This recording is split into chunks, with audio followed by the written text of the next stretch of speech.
একই জায়গায় বসে থেকে তারেক রহমান, বিরোধী দলীয় নেতা ডাক্তার শফিকুর রহমান একই সঙ্গে মোনাজাত ধরেছে।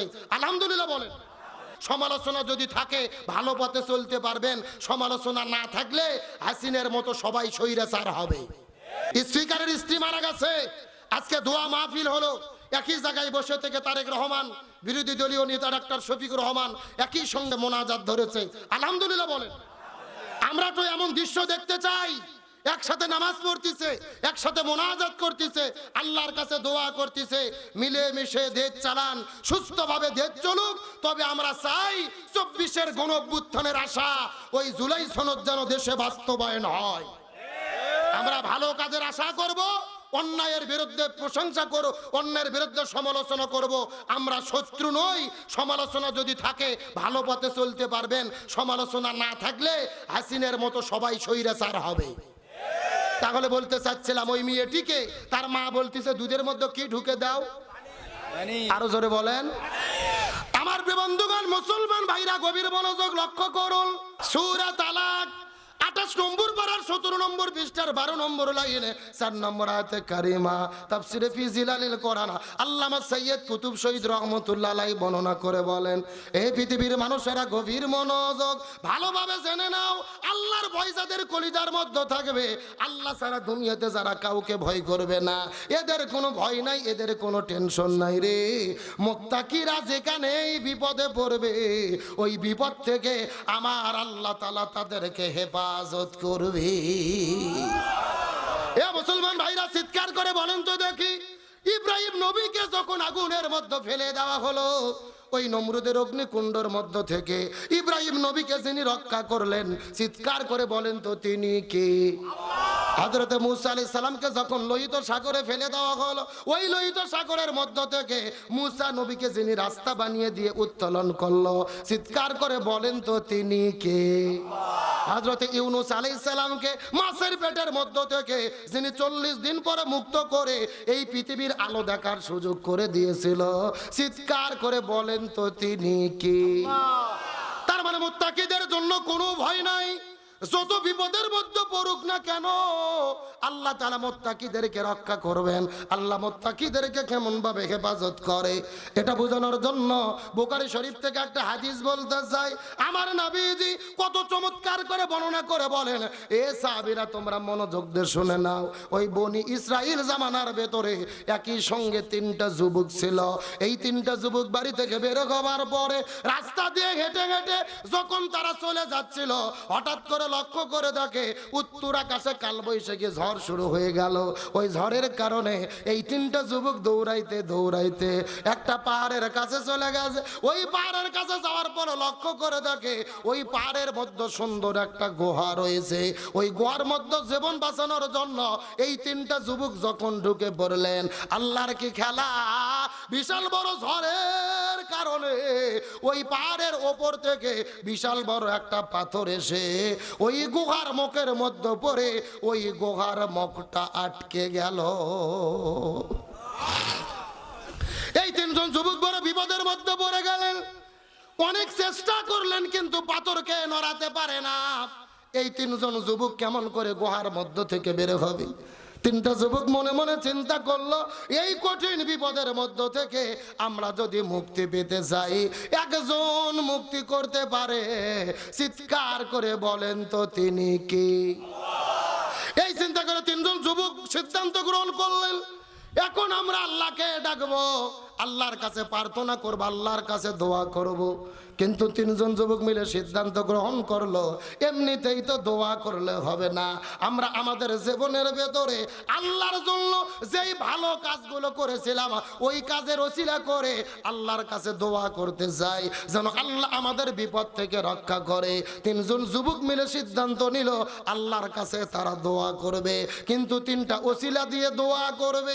এই সিদ্ধান্ত নেওয়ার পরে প্রথম নম্বর যুবক আল্লাহর কাছে হাত তুলে বলে, আল্লাহ আমি আমার জীবনের ভেতরে তেমন কোনো ভালো কাজ করতে পারি নাই, কিন্তু আমার বাড়ির ভেতরে একটা শ্রমিক ছিল, একটা কিষাণ ছিল, আমার বাড়িতে কাজ করতো।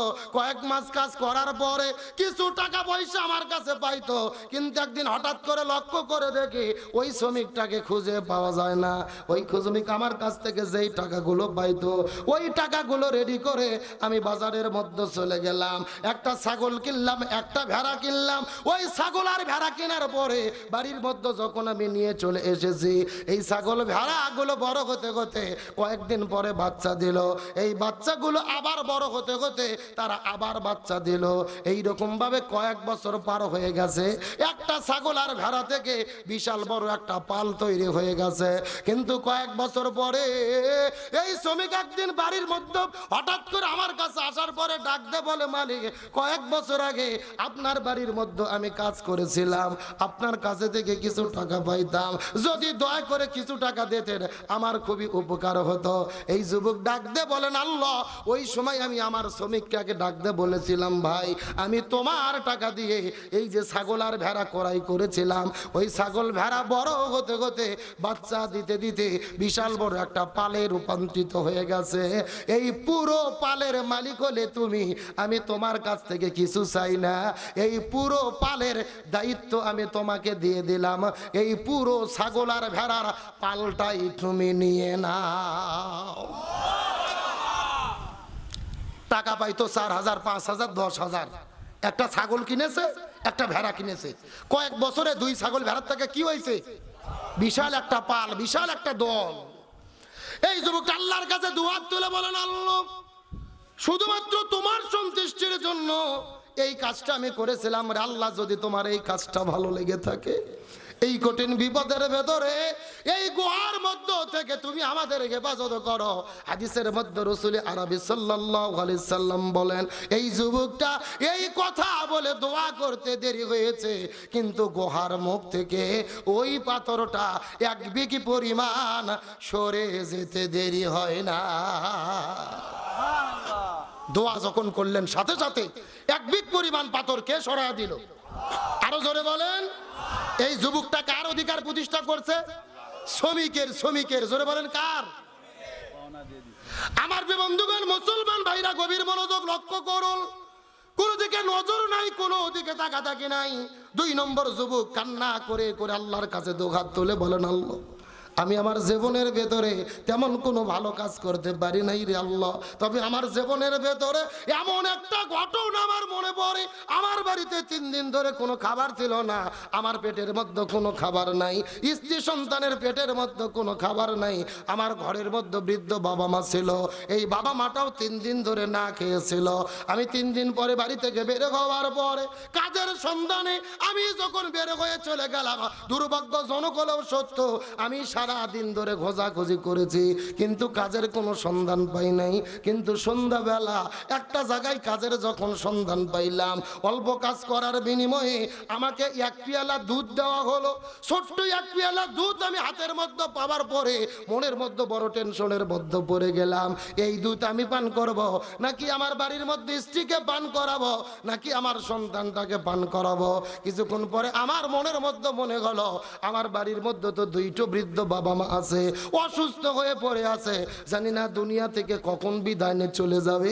আমি যদি কয়দিন না খাই তারপরেও বাঁচতে পারবো, আমার স্ত্রীকেও যদি খাবার না দেই স্ত্রীটাও বাঁচতে পারবে, সন্তানটাও যুবক হয়ে গেছে, কিছুদিন না খেয়েও আরো বাঁচতে পারবে। কিন্তু আমার বৃদ্ধ বাবা মা অসুস্থ হয়ে পড়ে রয়েছে। ওই বৃদ্ধ বাবা মাকে আমি যদি খাবার না দেই, হয়তো বাবা আমার অসুস্থ বৃদ্ধ বাবা মা এই দুনিয়ার মধ্য থেকে বিদায় নিয়ে চলে যাবে। এখন আমি কি করব? এই চিন্তা করতে করতে হাতের পেয়ালার দুধটা হাতে নেওয়ার পরে আমি নিজে পান করি নাই, স্ত্রীকে পান করাই নাই, সন্তানকে পান করাই নাই।